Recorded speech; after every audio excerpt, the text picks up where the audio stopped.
প্রচেষ্টা চ্যানেলে সবাইকে স্বাগত। আজকে ছাদ বাগানটা নতুন করে সাজাবো এইরকম একটা ইচ্ছা আছে।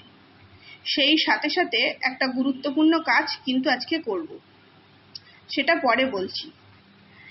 এইখানে দেখুন টেক্সাস গাছটাতে কি সুন্দর ফুল চলে এসেছে। এই গাছটা কিন্তু আমি ফেব্রুয়ারি মাসে প্রুনিং করে দিয়েছিলাম। আমার ইচ্ছা আছে গাছটা প্রুনিং করে করে অনেক বড় ঝাড় করা। আগে একটা ছোট পটে ছিল, এখন এটাকে আমি 8 থেকে 9 ইঞ্চি এরকম ধরনের একটা গ্রো ব্যাগের মধ্যে রেখেছি। যেহেতু গরমকাল, প্লাস্টিকের টবে রাখলে মাটিগুলো শুকিয়ে যায়, আর সেই জন্যে তাতে সমস্যা হয়। আর এই গাছটা প্রুনিং করলেই গাছটা বেশি সুন্দর গ্রো করে। আজকে এখানে যে লতানো গাছটা দেখছেন, এটা হচ্ছে মন্ডাভিলা, অনেকে অ্যালমন্ডাও বলে থাকে। তো যাই হোক, এটা হলুদ রঙের একটা গাছ, খুব সুন্দর হলুদ ফুলের একটা গাছ। তো এইরকম কিছু লতানো গাছের কথা আমি আপনাদের বলবো এবং দেখাবো সেগুলো। তার আগে আমি একটা কথা বলি যে এইখানে যে সমস্ত গাছগুলো দেখছেন, এখন কিন্তু এদের প্রত্যেকটা গ্রোথ পিরিয়ড। তো যে সমস্ত গাছের গ্রোথ পিরিয়ড থাকে যে সময়, সেই সময় কিন্তু প্রুনিং করতে হয়। আমরা জানি গরমে প্রুনিং করতে নেই, কিন্তু যে সমস্ত গাছ খুব হার্ডি গাছ, ধরুন একবার এই কামিনী গাছটা একবার ফুল দিয়ে দিয়েছে, তো হালকা যদি এতে প্রুনিং করে দেই তো নতুন পাতা বেরোবে। আচ্ছা, ধরুন এখানে একটা নয়নতারা গাছ, তার সেই রকম এই অ্যালামন্ডা গাছটা আমার গ্রোথ হচ্ছিল না। তো যেহেতু অ্যালামন্ডা বর্ষাকালে ফুল দেবে, তো তাতেও আমি একটু হালকা প্রুনিং করে গাছটা ঝাড় বানিয়ে নিতে পারি। তো এখানে যে সমস্ত গাছগুলো বর্ষাকালে ফুল নেব মনে করছি আমরা, সেগুলো কিন্তু এখন হালকা আমরা প্রুনিং অবশ্যই করতে পারি। যেমন ফুরুস গাছ এইগুলো, তবে চাঁপা ফুল নয়। চাঁপা ফুলগুলো এইবার এখন কিন্তু গরমকালে ফুল দেবে। এখানে দেখুন একটা হলুদ রঙের ক্যানালিলিরও গাছ আছে। এটা একটা ঝাউ গাছ, এটাও কিন্তু খুব সুন্দর বর্ষাকালে গ্রোথ হয়। ফেব্রুয়ারিতে প্রুনিং করে দিয়েছিলাম, এটাও প্রুনিং করেছিলাম। কি সুন্দর গ্রোথ এসেছে এই কাঞ্চন ফুল গাছটা।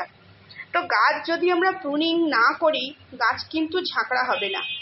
আর ছাদ বাগান মানে ছোট সুন্দর বাগান, যেখানে গাছগুলো কিন্তু খুব সুন্দর করে শেপ দিয়ে রাখতে হবে, তবেই গাছের সৌন্দর্য বৃদ্ধি পাবে। অযথা গাছ বড় করলে বিভিন্ন পোকামাকড়ের সমস্যা দেখা দেবে। এইবার যে লতানো গাছগুলোর কথা বলেছিলাম, সেই লতানোগুলো দেখুন। এখানে একটা টেকোমা আছে, আর দুটো ব্লিডিং হার্ট আছে, একটা সাদার মধ্যে লাল, লালের মধ্যে সাদা। এটার কিচ্ছু নেই, পুরো ডাঁটি হয়ে পড়েছিল, সব একসঙ্গে পেঁচিয়ে একটা জায়গায় তোলা ছিল। আর লাল রঙের যেটা, সেই ব্লিডিং হার্টটা খুব সুন্দর গ্রোথ হচ্ছে। তো এইগুলোকে আমি নতুন করে আবার রিচার্জ করব, মানে মাটিগুলোকে আবার পুনরায় শক্তিশালী করব, যাতে এরা ফুল দিতে পারে। আমি কিন্তু ভালো রেজাল্ট পাইনি, কেন অন্য গাছের পরিচর্যা করতে এদের খাবার দিই। তো যেসব পার্মানেন্ট গাছ বছরে 2-1 বার ফুল দেয়, তাদের ঠিক সময়ে খাবার না দিলে তারা ফুল দেয় না। এবার আজকের ভিডিওর থাম্বনেলে যে জিনিসটা দেখছেন, সেটা হচ্ছে গোলাপ গাছের কথা বলেছি। গোলাপ গাছ করতে গেলে অনেক সমস্যা। আমি আগে প্রচুর গোলাপ গাছ মেরে ফেলেছি, কিন্তু প্রথম একটা সমস্যা যেটা হচ্ছে প্লাস্টিকের টব বাদ দিয়ে আমি মাটির টবে গোলাপ গাছ লাগানো শুরু করেছি। তাতে অন্তত একটা সমস্যা আমার দূর হয়েছে, যে গাছগুলো কিন্তু বেঁচে আছে। এবার শুধু বেঁচে থাকলে হবে না, সেই গাছগুলোকে সুন্দরভাবে ঝাঁকড়া করতে হবে, তাকে সুস্থ রাখতে হবে। এইখানে গাছের দেখুন, এই যে পাতাগুলো পুরো মার্চ মাসে জবে থেকে শুরু হয়েছে। আমার গোলাপ গাছে কুঁড়ি আসছিল, প্রত্যেকটা কুঁড়ি আমি কেটে দিয়েছি, আর এই পাতা পুরো কুঁকড়ে গিয়েছিল। তো কাকা স্প্রে করেছি, আর স্প্রে করেছি হচ্ছে নিম অয়েল, তার সঙ্গে একটু ভিম লিকুইড মিশিয়ে সন্ধেবেলা করে কিন্তু আমি স্প্রে করে দিয়েছি। যাই হোক, 1 মাস টানা এদের আমি কেয়ার করতে করতে এখন দেখছি সেই পুরনো পাতাগুলো, মানে কি কোঁকড়ানো পাতাগুলো বেরোনো বন্ধ হয়েছে, এবং ধীরে ধীরে কিন্তু নতুন পাতা বেরোচ্ছে। যা দুটো একটা আছে সেগুলো কিন্তু আমি পরিষ্কার করে ফেলছি প্রত্যেকটা গাছে। আর গতকাল সন্ধেবেলা গাছে কিন্তু আমি খাবার দিয়েছি বলতে, গাছগুলো আমার মনে হয়েছে আমার গাছগুলোতে, যেহেতু আমি সেপ্টেম্বরে পুরনো গাছ, কিছু অক্টোবরে নতুন এনেছি এরকম গাছ, সেই খাবার দিয়ে রেখেছিলাম জৈব। মাঝে মধ্যে ভার্মি কম্পোস্ট দিয়েছি, হাড় গুঁড়ো দিয়েছি, কিন্তু সেই ওপরের খাবারগুলো মানে মাটিগুলো পুরো খাবার দিয়ে দিয়ে কালো হয়ে গিয়েছিল। কিন্তু যাই হোক, আমার মনে হলো সেই খাবারগুলো ওপরের মাটিটা কিছু রিপোর্ট না করি, অন্তত ওপরে কিছু মাটিটা সরিয়ে দিয়ে যদি আমরা নতুনভাবে খাবার দেই তো গাছটা মনে হচ্ছে ভালো যাবে। তো সেই মাটিগুলো তুলে আমি যে কসমস গাছ আমার আছে সেই কসমস গাছের মধ্যে মাটিগুলো দিয়ে দিয়েছি, কেন এই কসমসগুলো গরমে ফুল দেবে। দিয়ে আমি নতুন করে ভার্মি কম্পোস্ট আর নিম খোল দিয়েছি। এই দুদিন মেঘলা ছিল, সেই জন্যই আমি খাবারটা দিলাম। কারণ হচ্ছে প্রচণ্ড রোদে ভার্মি কম্পোস্ট দিলে গাছে হয়তো অনেক গরম পেত, সেই জন্য আমি একটু নিম খোল আর 1 মুঠো করে আমি দিয়ে দিই, 1 মুঠো ভার্মি কম্পোস্ট আর এই 1/2 মুঠো মতো নিম খোল কালকে সন্ধেবেলা দিয়ে পুরো জল দিয়েছি। এইবার আজকে করছি কি, সকালবেলা গাছগুলোর যে সমস্ত পাতা কোঁকড়ানো ছিল সেগুলো কিন্তু আমি সব তুলে পরিষ্কার করব। আর একটা জিনিস গোলাপ গাছে কিন্তু অবশ্যই করতে হয়, সেটা হচ্ছে প্রুনিং।